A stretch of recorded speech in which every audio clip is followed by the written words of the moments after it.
ഫെബ്രുവരി 28-ന് Israel American സഖ്യം ഇറാനെ ആക്രമിക്കുമ്പോൾ അത് കഴിഞ്ഞ് 2 ദിവസം കഴിഞ്ഞപ്പോൾ അമേരിക്കൻ പ്രസിഡന്റ് ഡൊണാൾഡ് ട്രംപ് പറഞ്ഞ ഒരു വാചകമായിരുന്നു.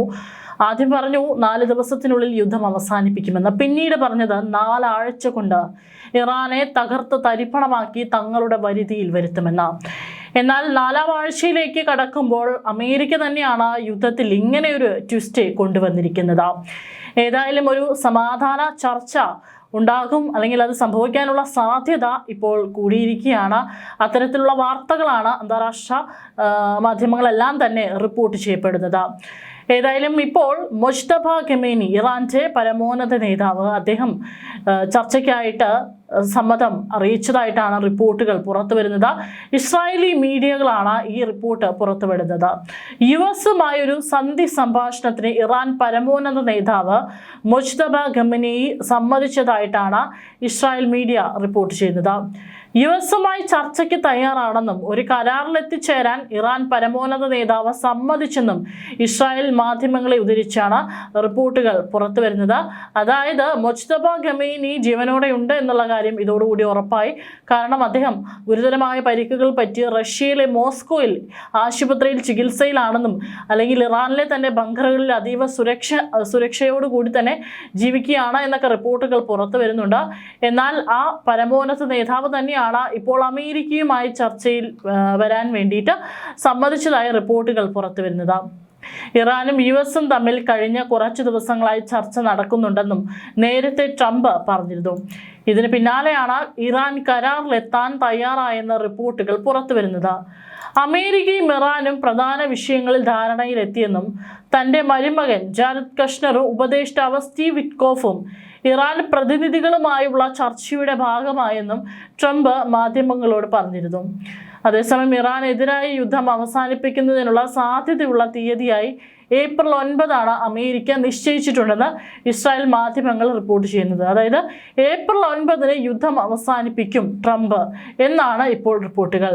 ടെഹ്റാനിലെ ഊർജ അടിസ്ഥാന സൗകര്യങ്ങൾക്കെതിരായ ആക്രമണങ്ങൾ നിർത്തിവെക്കാൻ US പ്രസിഡന്റ് ഡൊണാൾഡ് ട്രംപ് തീരുമാനിച്ചതിനെ തുടർന്ന് ഒരു സർക്കാർ ഉദ്യോഗസ്ഥനെ ഉദ്ധരിച്ചാണ് ഇസ്രായേൽ മാധ്യമങ്ങൾ ഇത് റിപ്പോർട്ട് ചെയ്തിരിക്കുന്നത്. വളരെ ഉൽപാദനക്ഷമമായ ചർച്ചകൾ ചൂണ്ടിക്കാട്ടി ഇറാനിയൻ ഊർജ സൗകര്യങ്ങൾ ലക്ഷ്യമിട്ടുള്ള ആക്രമണങ്ങൾക്ക് 5 ദിവസത്തെ താൽക്കാലിക വിരാമമാണ് ട്രംപ് പ്രഖ്യാപിച്ചിരിക്കുന്നത്. ഈ മാസം അവസാനം US പ്രസിഡന്റ് ട്രംപ് ദേശീയ ഇസ്രായേൽ സമ്മാനം, അതായത് നാഷണൽ ഇസ്രായേൽ പ്രൈസ് സ്വീകരിക്കാനായിട്ട് ഇസ്രായേൽ സന്ദർശിക്കുന്നതിന് മുൻപ് തന്നെ യുദ്ധം അവസാനിപ്പിക്കുമെന്നാണ് പറഞ്ഞിരിക്കുന്നത്. ഏപ്രിൽ 9 യുദ്ധം അവസാനിപ്പിക്കുന്നത് സ്വാതന്ത്ര്യ ദിനത്തിൽ ഇസ്രായേലിലെത്തി ഇസ്രായേൽ സമ്മാനം സ്വീകരിക്കാൻ ട്രംപിന് അവസരം നൽകും. ഇതുകൊണ്ടാണ് ഏപ്രിൽ 9 എന്നുള്ള തീയതി തെരഞ്ഞെടുത്തിരിക്കുന്നത്.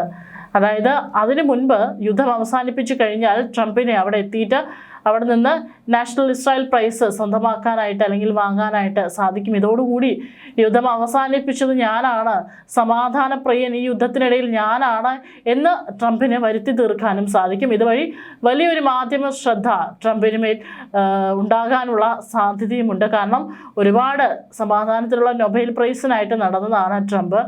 ഈ യുദ്ധമെങ്കിലും അവസാനിപ്പിക്കാൻ തനിക്ക് സാധിച്ച അത് പിന്നീട് അടുത്ത തവണയെങ്കിലും നൊബേൽ പ്രൈസിന് തന്നെ പരിഗണിക്കാനുള്ള സാധ്യത മുൻപിൽ കണ്ടാണ് ട്രംപ് ഈ കാട്ടിക്കൂട്ടലുകളെല്ലാം തന്നെ ചെയ്യുന്നത്. അതേസമയം തന്നെ പാകിസ്ഥാനിലെ ഇസ്ലാമാബാദിൽ US-ഉം ഇറാനും തമ്മിൽ ഒരു യോഗം വിളിക്കാൻ മധ്യസ്ഥ രാജ്യങ്ങൾ ശ്രമിക്കുന്നുണ്ടെന്നും ഒരുപക്ഷെ ഈ ആഴ്ച അവസാനത്തോടെ തന്നെ അത് സംഭവിക്കാനുള്ള സാധ്യതയുമുണ്ട്. ഈ ചർച്ചകളെക്കുറിച്ചോ Iranian parliament speaker Mohammad Bagher ബാലിബാഫുമായുള്ള വാഷിംഗ്ടണിന്റെ ബന്ധങ്ങളെക്കുറിച്ചോ ഇസ്രായേലിനെ അറിയിച്ചിട്ടില്ലെങ്കിലും ട്രംപിന്റെ അവകാശവാദങ്ങളെ, സാമ്പത്തിക വിപണികളെ കൈകാര്യം ചെയ്യാൻ ലക്ഷ്യമിട്ടുള്ള വ്യാജ വാർത്ത എന്ന മുദ്രകുത്തി അദ്ദേഹം പങ്കാളിത്തം ശക്തമായി നിഷേധിച്ചിട്ടുണ്ട്. അമേരിക്കയും ഇറാനും തമ്മിലുള്ള അകലം കുറയ്ക്കാൻ പാകിസ്ഥാൻ, തുർക്കി, ഈജിപ്ത്, ഒമാൻ തുടങ്ങിയ രാജ്യങ്ങൾ സജീവമായി ശ്രമിക്കുന്നുണ്ട്. ഹോർമുസ് കടലിടുക്കിലൂടെയുള്ള കപ്പൽ ഗതാഗതം സുഗമമാക്കാനും വെടിനിർത്തൽ നടപ്പിലാക്കാനുമാണ് ഈ രാജ്യങ്ങൾ മുൻകൈയെടുക്കുന്നത്. പാകിസ്ഥാൻ ഈ ചർച്ചകൾക്ക് വേദിയൊരുക്കാൻ സന്നദ്ധത പ്രകടിപ്പിച്ചിട്ടുണ്ടെങ്കിലും ചർച്ചകളിൽ ഇറാനിൽ നിന്നുള്ള ഉന്നത ഉദ്യോഗസ്ഥരുടെ പങ്കാളിത്തം സംബന്ധിച്ച് ഇതുവരെ സ്ഥിരീകരണമില്ല. 5 ദിവസത്തെ വെടിനിർത്തൽ പ്രഖ്യാപിക്കപ്പെട്ടെങ്കിലും പശ്ചിമേഷ്യയിലെ യുദ്ധമേഘങ്ങൾ ഒഴിഞ്ഞുപോയിട്ടില്ല. ഇതൊരു താൽക്കാലിക ആശ്വാസം മാത്രമാണെന്നും യുദ്ധം അവസാനിപ്പിക്കാനുള്ള സൂചനയായി ഇതിനെ കാണാനാവില്ലെന്നുമാണ് അന്താരാഷ്ട്ര നിരീക്ഷകർ പറയുന്നത്. വൈറ്റ് ഹൗസ് ഔദ്യോഗികമായി സ്ഥിരീകരിക്കുന്നതുവരെ ഈ ചർച്ചകളെയും സമാധാന നീക്കങ്ങളെയും കുറിച്ചുള്ള വാർത്തകൾ വരെ ഊഹാപോഹങ്ങളായി മാത്രമേ കണക്കാക്കാനാവൂ എന്നും അമേരിക്കൻ പ്രസിഡന്റ് ഡൊണാൾഡ് ട്രംപിന്റെ അപ്രതീക്ഷിത പിൻവാങ്ങലും 5 ദിവസത്തെ വെടിനിർത്തൽ പ്രഖ്യാപനവും പശ്ചിമേഷ്യൻ സംഘർഷത്തിൽ ഒരു നിർണായക വഴിത്തിരിവായിരിക്കുകയാണ് ഇപ്പോൾ. എന്നാൽ ഇത് യുദ്ധത്തിന്റെ അന്ത്യമാണോ അതോ അടുത്ത വലിയ നീക്കത്തിന് മുന്നോടിയായുള്ള നിശബ്ദതയാണോ എന്നത് ഇപ്പോഴും അവ്യക്തമാണ്. അമേരിക്കയുടെ ഭീഷണികൾക്ക് മുമ്പിൽ പതറാതെ ഞങ്ങളുടെ നിബന്ധനകളിൽ ഉറച്ചു നിന്ന ഇറാൻ ആഗോള വിപണിയെയും ഹോർമസ് കടലിടുക്കിനെയും ആയുധമാക്കി മാറ്റുന്നതിൽ വിജയിച്ചിരുന്നു. സഖ്യകക്ഷികളുടെ സമ്മർദ്ദവും പ്രത്യാക്രമണ ഭീഷണിയും ട്രംപിനെ സമാധാനത്തിന്റെ ഭാഷ സംസാരിക്കാൻ പ്രേരിപ്പിച്ചുവെന്നതും ഇറാന്റെ നയതന്ത്ര വിജയമായി വിലയിരുത്തപ്പെടുന്നു. മേഖലയിലെ സമാധാനത്തിനായി പാകിസ്ഥാൻ, തുർക്കി തുടങ്ങിയ രാജ്യങ്ങൾ മധ്യസ്ഥ ശ്രമങ്ങൾ തുടരുന്നുണ്ടെങ്കിലും ഇറാന്റെ ഔദ്യോഗിക നിഷേധം ചർച്ചകളുടെ വിശ്വാസ്യതയെ ചോദ്യം ചെയ്യുന്നുണ്ട്. അമേരിക്കയും ഇസ്രായേലും നേരിടുന്ന രാഷ്ട്രീയ സൈനിക പ്രതിസന്ധികളിൽ നിന്ന് താൽക്കാലികമായി രക്ഷപ്പെടാനുള്ള ഒരു എക്സിറ്റ് സ്ട്രാറ്റജി മാത്രമാണിതെന്നും നിരീക്ഷകർ കരുതുന്നു. വരും ദിവസങ്ങളിലും ഹോർമസ് കടലിടുക്കിലെ കപ്പൽ ഗതാഗതം പുനരാരംഭിക്കുമോ എന്നും പ്രഖ്യാപിക്കപ്പെട്ട ചർച്ചകൾ ഫലപ്രദമാകുമോ എന്നും ലോകം ഉറ്റുനോക്കുകയാണ്. യുദ്ധമേഘങ്ങൾ പൂർണ്ണമായി ഒഴിഞ്ഞിട്ടില്ലെങ്കിലും ഇറാൻ എന്ന കരുത്തരെ മറികടന്ന് മുന്നോട്ട് പോകുക എന്നത് അമേരിക്കയ്ക്ക് അത്ര എളുപ്പമല്ലെന്നും ഈ സംഭവങ്ങൾ അടിവരയിടുന്നു. ഇറാനെതിരായ സൈനിക നടപടി അമേരിക്കയ്ക്കകത്ത് വലിയ പ്രതിഷേധങ്ങൾക്കും വിമർശനങ്ങൾക്കും വഴിയൊരുക്കിയതോടെ അതിന്റെ ഉത്തരവാദിത്തം പ്രതിരോധ സെക്രട്ടറി പീറ്റ് ഹെഗ്സത്തിന് മേൽ ചാരുന്ന നിലപാടുമായി പ്രസിഡന്റ് ഡൊണാൾഡ് ട്രംപ് വരുന്നുണ്ട്. ഓപ്പറേഷൻ എപ്പിക് ഫ്യൂരി എന്ന പേരിൽ ഇറാനെതിരെ നടത്തിയ ആക്രമണം 4 ആഴ്ച പിന്നിടുമ്പോഴാണ് ട്രംപിന്റെ ഈ അപ്രതീക്ഷിത പ്രതികരണം.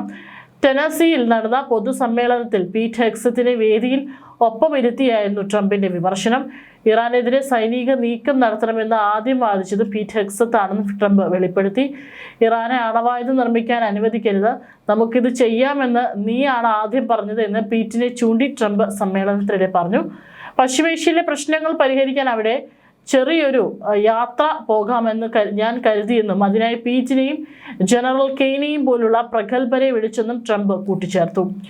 ഇറാൻ ആക്രമണത്തിന് ശക്തമായ കാരണമായി മാറിയതും പ്രതിരോധ സെക്രട്ടറിയുടെ നിരീക്ഷണങ്ങളാണെന്നും ട്രംപ് വിശദീകരിച്ചതും അമേരിക്കൻ ഭരണകൂടത്തിനുള്ളിലെ ആഭ്യന്തര ഭിന്നതയാണ് വെളിപ്പെടുത്തുന്നത്.